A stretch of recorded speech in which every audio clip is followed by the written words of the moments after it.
저출생 저출산 이 문제가 이제 저출산이냐 저출생이냐 이 토론이 많습니다. 그래서 제가 여기 이제 한 말씀만 드리면은 저출산은 인구가 출산율이 2.1 미만으로 갈 때 저출산입니다.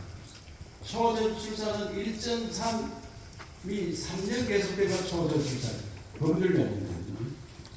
저출생은 법률용어 아닙니다.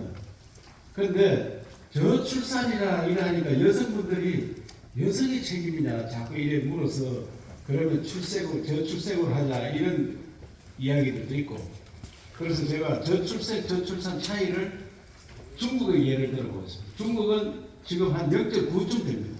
출산율이. 그런데 태어난 아기는 1000만 명이에요.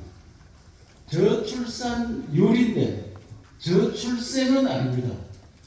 세계에서 두 번째 아기가 많이 태어나니까 그걸 가지고 1000만 명 태어나는데 저출생이라고 하기 어렵잖아요. 그래서 용어 정리가 이래 돼야 되는데 우리나라는 초저출산에 초저출생입니다. 그래서 아무 단어가 써도 괜찮다. 그래서 도에서는 저출산이라기보다는 저출생을 하자. 그래서 반말하면서 넘기기 좋겠다. 전쟁하러 왔는데 우리끼리 축소가 안 되잖아요. 그래서 저출생과의 전쟁 이렇게 했다는 말씀을 드리고, 우리나라가 83년도는 현상 유지가 되는 2.06이었습니다.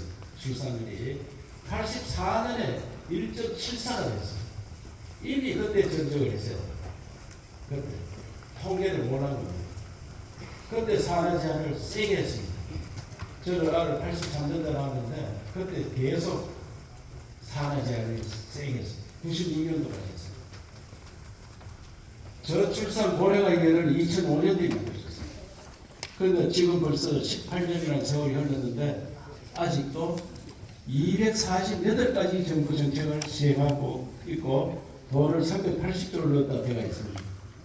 아무런 효과 없이 전 세계에서 가장 저출산이 심각한 나라, 외국에서 한국을 걱정을 합니다.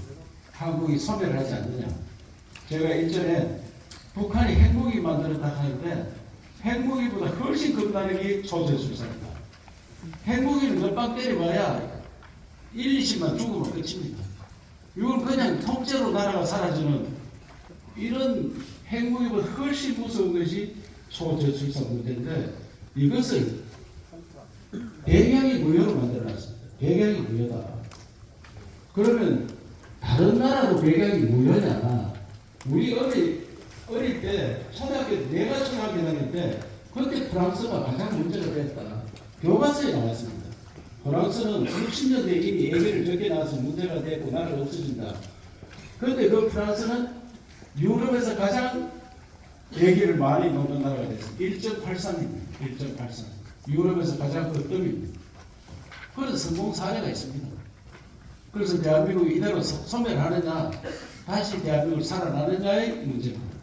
그래서 오늘 전쟁을 선포하면서 우리 공무원들한테 아이디어를 전부 다 내고 아주 간단한 제도 내고 그 다음에 전문가들한테 물어서 또 내고 또 실질적으로 현재 얘기를 놓고 고생을 하는 분이나 또 앞으로 얘기를 놓을 사람들 걱정거리가 뭐냐 이런 모두를 조사하고 외국 사례 모두 조사해보고 했을 때 제가 결론 내린 것은 제일 핵심은 두 가지가 있습니다. 제일 핵심. 저들이 결혼할 때는 집 문제를 걱정 안 했습니다. 단 한 방에 살아도 그냥 결혼하는 데는 큰 문제가 없었습니다. 지금은 선진국이 되어서 젊은이들이 결혼하는데 집 없이는 결혼하기 어렵다. 그래서 적어도 전세 정도는 있어야 됩니다. 이 집 문제 해결하는 데에서 결혼을 원합니다. 특히 젊은이들이 서울로 많이 갔는데 서울은 집값이 지방 광역 도시에 비해서 한 5배 비싸요. 그러니까 서울에 사는 사람들 집 구하기 더 힘들어요. 서울에. 청년들은 서울에 55%가 사는데 이 55%가 집을 못 구해서 결혼을 안 합니다. 결혼율 가장 낮고 애기 키우는데 가장 힘든 데가 서울입니다. 그러다 보니까 젊은이들이 많이 모여있는 곳에서 가장 포기를 많이 하고 있어요. 그러니까 대안이 없는 거예요. 그래서 어떻게 하겠느냐. 우리 경북에서 우선 모범을 한번 보여주자, 시범을 한번 보여주자 하는 것이 오늘 전쟁 선포의 이유입니다. 왜 경북이냐? 경북은 나라가 어려울 때 분열이 일어서는 그런 애국심이 있습니다. 이걸 애국심 허설은 아닙니다만 그런 지금까지 나라가 어려울 때 전쟁 났을 때 우리가 호국 정신을 나라를 지켰습니다. 그리고 나라가 경제적으로 어려울 때 생활 정신으로 우리가 잘 살아보세요. 이래서 그런 정신들을 가진 저는 그걸 4대 정신을 하는데 환한 정신으로 삼국 통일하고 호국 정신으로 나라 지키고 선비 정신으로 나라를 바로 만들어주고 그 다음에 생활 중에 잘 살겠다. 그래서 이 나라의 중심 세력이었다. 그런데 나라가 무너지는데 우리가 어떻게 하면 되겠느냐. 가장 잘할 수 있는 지역이 이 지역이 아니겠느냐. 그래서 이 지역에서 먼저 제2의 생활운동처럼 전국적으로 퍼져나가도록 하는 게 좋겠다. 그런데 과거처럼 외국식에 호소하는 이 이야기는 옛날 이야기고 이제 어떻게 했느냐. 개인주의입니다. 개인주의. 가정을 갖고 얘기를 놓으면은 내가 무슨 좋다, 내가 행복하다 이래야 되는데 나라가 좋다, 나라의 도리가 하라 이거는 이제 안 맞는 세상이 되었습니다. 내가 더 행복하고 더 즐겁다. 나의 도움이 된다. 그런 도움이 되는 정책을 펴야 된다. 그래서 간단히 이야기하면은 공급자 중심이 아닌 수요자 중심의 정책을 갖고 우리가 전쟁을 들어가야 된다고 생각합니다. 그래서 여기 계신 분들이 오늘 좋은 생각들을 많이 주시고 이 생각을 다시 더 따듬어서 결국은 전쟁하는 시군 없는 동에서 해야 됩니다.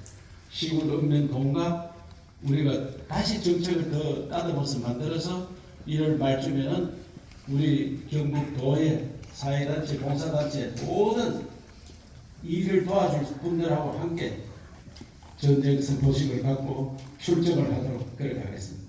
그래서 이것이 성공을 하면 대한민국 다시 일어설 수 있는 그런 계기가 되도록 만드는데 오늘 여러분들이 역사적인 현장에 있다 생각하시고 많은 의견도 주시고 정부 정책 또 도에서 있는 정책도 신랄하게 비판해 주셔서 비판 속에 새로운 싹이 뜨도록 도와주시기 바랍니다.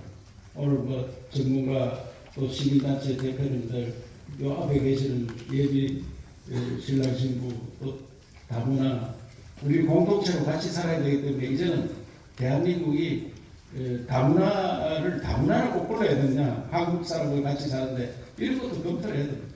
검토해서 아까도 다문화라고 하는데 생각이 똑같이 생겼는데 나도 어떻게 보면 다문화인지 모릅니다. 이미 조사 때부터 다 섞여가 있었는데 모르고 우리는 자꾸 다문화를 하는데 하여튼 그런 정책도 그런 단어도 용어도 새롭게 만드는 그런 계기가 됐으면 좋겠다. 그런 말씀 드리면서 여러분 대한민국을 다시 일으킬 세우는 저출생활 전쟁에 반드시 성공하도록 도와주시기 바랍니다. 감사합니다.